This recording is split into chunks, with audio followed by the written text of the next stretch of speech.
everybody. It's Robert F. Kennedy Jr. here, and I cannot tell you how happy I am to be able to have this opportunity to talk to thousands of citizens in 15 countries on all the continents in the world who have come together today to protest this coup d'etat by big data, by big telecom, by big tech, by the big oil and chemical companies, by this global public health cartel led by Bill Gates and the WHO that now amounts to $2 trillion and wants to magnify and amplify its wealth and its power over our lives, over our liberties, that wants to subvert our democracies, that want to destroy our sovereignty and our control over our lives and our children's health.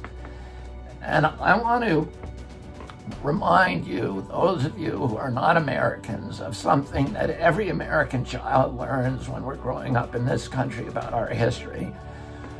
During the Great Depression, Franklin Roosevelt, who was one of the greatest presidents of American history, said to the American people, the only thing that we have to fear is fear itself. And we grow up hearing that, but people don't really understand what it means. But it was a very, very profound warning by Roosevelt, because he saw what the Great Depression was doing in Eastern Europe, in Italy, in Germany, and Spain, where that crisis was turning people towards fascism. In the Eastern countries, where the same crisis was turning citizens and governments towards communism, and also causing the collapse of governments all over the world. And in our country, in the United States, it's hard for people to remember today that almost a third of the people in our country were completely disillusioned with capitalism and wanted to turn to communism, and another third wanted to turn to fascism. And Franklin Roosevelt wanted to preserve our country for democracy, for free market capitalism, for civil rights, and to preserve our Constitution. And he recognized that the weapon of authoritarian control was going to be fear. And when I spoke a few weeks ago in Berlin, I reminded the people of Germany of a very famous story that happened during the Nuremberg trials after World War II, when Hitler's closest lieutenant, the head of the Luftwaffe, Hermann Goering, was asked by one of the prosecutors, how did you get the German people? The German people are the most educated people in the world. They were some of the most tolerant people in the world. The Weimar Republic was one of the strongest democracies in the world. How did you take these people who were so well educated and so awakened and so tolerant and turn them into obedient slaves who committed some of the worst atrocities in human history? And Goering said, oh, that's a simple thing. And any of you can look up his quote, and I urge you to do so. And he said, and it works not just in a fascist government, but it works in a democracy, in a monarchy, in a communist government, in any government that you want. The job of the government is to put the people in fear. And if you can keep them in fear, you can get them to do anything that you want them to do, that they will turn into sheep. And there's a famous book by Naomi Klein that all of us should read called Disaster Capitalism. And that book shows, it's a historical chronology of all of the times during American history and the history of the world during the Great Depression, and during the financial collapse in 2008, during the financial collapse in Chile, for example, in 1973, during the time of the World Trade Center bombing, that authoritarian elements in a society and large corporations and wealthy plutocrats and oligarchs, wealthy families and individuals, use crises to shift wealth upward, to obliterate the middle classes of those countries, and to clamp down totalitarian controls. And of course, it's an obvious thing that people who are used to voting for their governments are not going to vote for policies that make the rich people richer, that give corporations even more power over their lives, that reduce democracy and reduce civil rights. These are not good vessels for populism. In order to transform the government so that it will reward the rich with even more wealth, the people who want to do that in the large corporations, who want to orchestrate that kind of change, have to get rid of civil rights. And the first civil right that they begin with is freedom of speech. They need to clamp down censorship, because censorship is the most important right. In our country, we put it number one, the First Amendment of the Constitution, because all the other rights depend on it. If a government can hide what it's doing, it can get away with anything it wants. If a corporation can lie to you and conceal information, if there's no transparency in a democracy, you do not have a democracy.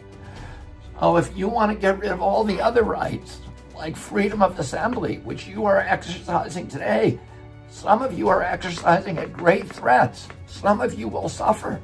Some of you will be jailed. Some of you will suffer injuries. But that is a basic right. The right to freedom of expression, the right to jury trial, the right to freedom of religion, the right to privacy, the right to have governments that don't spy on you and keep your information. All of those other rights can only be subverted if they begin by imposing censorship, by being able to silence people who want to speak. So the coup d'etat that we are all fighting today is a coup d'etat that starts with a conspiracy between the government agencies and the big technology companies, the Silicon Valley billionaires, people like Zuckerberg and Bill Gates, and the people who run Google and Facebook and Pinterest and all of these other Silicon Valley corporations who are now in this conspiracy to make sure that we cannot talk about our grievances. We cannot say bad things about pharmaceutical products. We cannot question government policies that make no sense to us. And I'm going to say a few things about some of those government policies. Number one, I am not a conspiracy theorist. I follow the facts. I don't know that the COVID illness was laboratory generated in Wuhan. There is plenty of evidence that it was, but not enough evidence for me to say that it's a fact. My question is, why don't we know the answer to that? Why is Tony Fauci not being asked that question? Why is President Trump not launching an investigation? Or President Xi or the presidents of any of these countries saying, where did this come from? Because we need to know that. The global citizens, this is the worst calamity in history. And nobody seems curious about where this actually comes from. We know it didn't come from a bat in the wet market in Wuhan. And that story was a fable that it now has no basis, in fact. And we have Nobel laureates, and we have large institutions and investigative agencies and prosecutorial agencies are saying, we think it came from the Wuhan lab, and we think that it may have come from studies that were funded by Bill Gates and Tony Fauci. I don't know if this is true. But why are our government officials not asking that as the number one question? Why, instead of sending their police to suppress dissent, are they not sending the police to question people who may know the answer to that question? There are many other questions that I'd like to know the answer. Questions about masks. I'm very willing to accept if the masks work, and I want to wear them. If they're going to protect other people from transmissibility, then I want to wear them. But the studies that I've seen indicate that they do not work against viral transmission for the most part. There's some that say they may work under limited circumstances. What I don't want to be told is they work and you're going to wear them and you better not ask questions about it. Most Americans and most of the people on this planet, we want leadership. We don't want bullying. And we know the difference between bullying and leadership. We want to know the truth about hydroxychloroquine. We want to know why are we spending $18 billion on vaccines and only $1.4 billion on therapeutic drugs. What is the sense of that? There are many, many other questions that we in a democracy have a right to have answered without being called conspiracy theorists, without being vilified as being inconsiderate or being bad citizens. Everybody who's part of these demonstrations are people who are striving with their lives to become good citizens. Now, let me tell you what we need to do to win this battle. The only way we can win it is with democracy. We need to fight to get our democracy back, to reclaim our democracy from these villains who are stealing it from us. And you notice the people who are getting richest from this quarantine are the same people who are censoring criticism of the quarantine. Who is becoming the richest? Jeffrey Bezos. $83 billion he's made. And he owns Amazon, and he is censoring books that criticize the quarantine. Zuckerberg, who owns Facebook, who's made tens of billions of dollars by this quarantine. And he is censoring information that is critical of the quarantine. He censors my Instagram. He censors my Facebook. My Twitter page is also censored. And all of these people are the people who are making billions of dollars on the quarantine. And what I want to know is a simple question. Is the quarantine actually effective? You know, we've had plenty of pandemics in the past. In 1969, we had a Hong Kong flu pandemic that killed 100,000 people in the United States. It's the equivalent of 200,000 people today.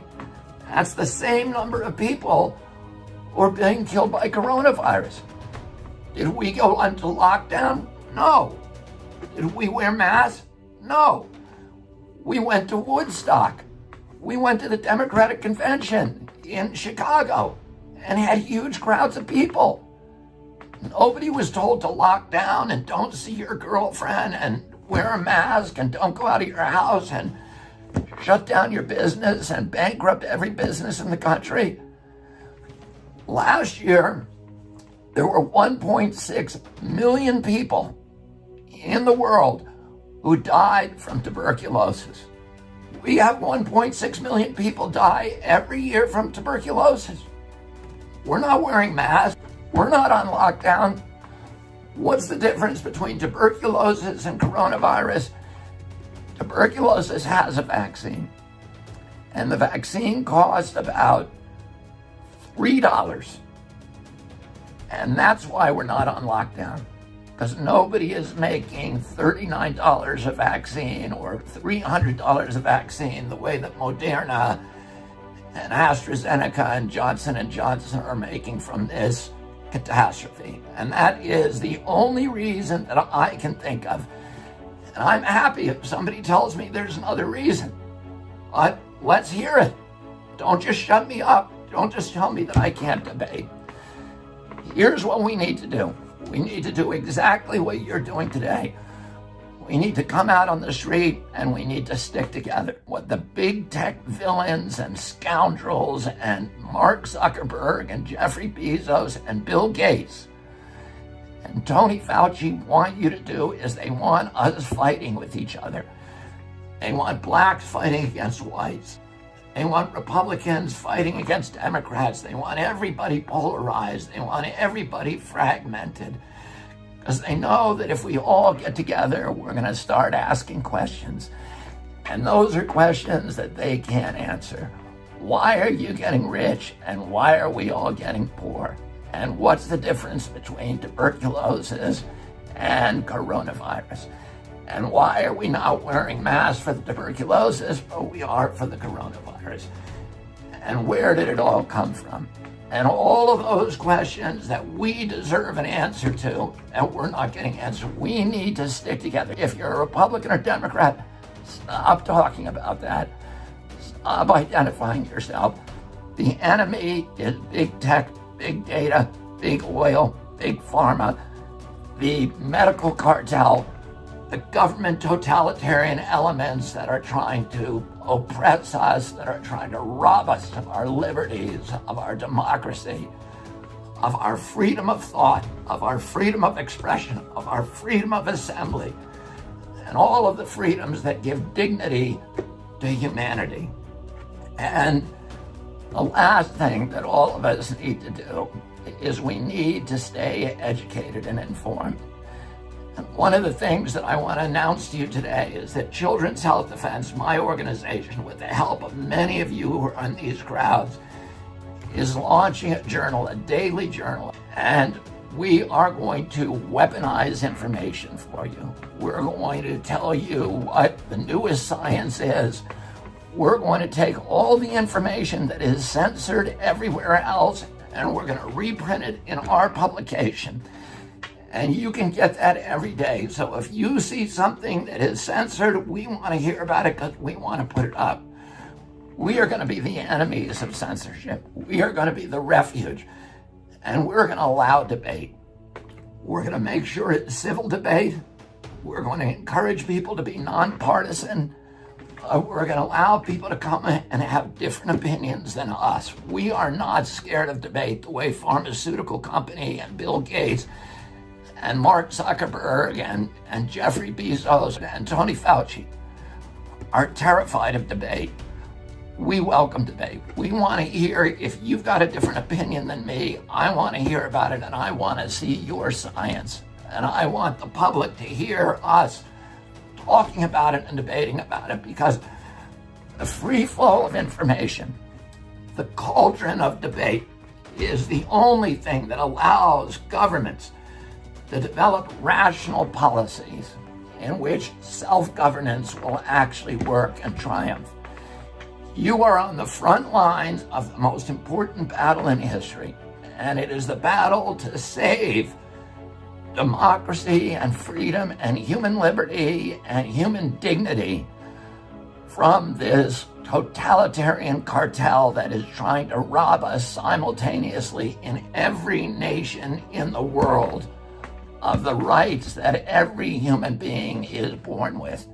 So thank you for your courage, thank you for your commitment, and thank you for your brotherhood. And I can pledge to you that I will go down dying with my boots on, fighting side by side with all of you to make sure that we return these rights and preserve them for our children. And I will see all of you on the barricades. Thank you.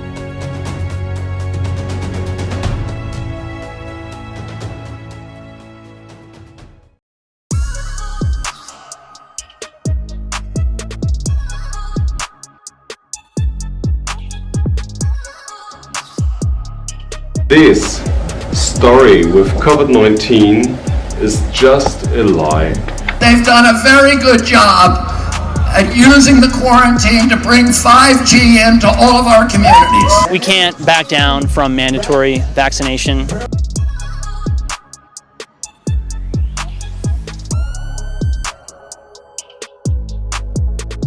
Liity nyt asiantuntija-videopostituslistallemme osoitteessa www.rapsodia.fi, niin saat aina tiedon uusimmista videoistamme.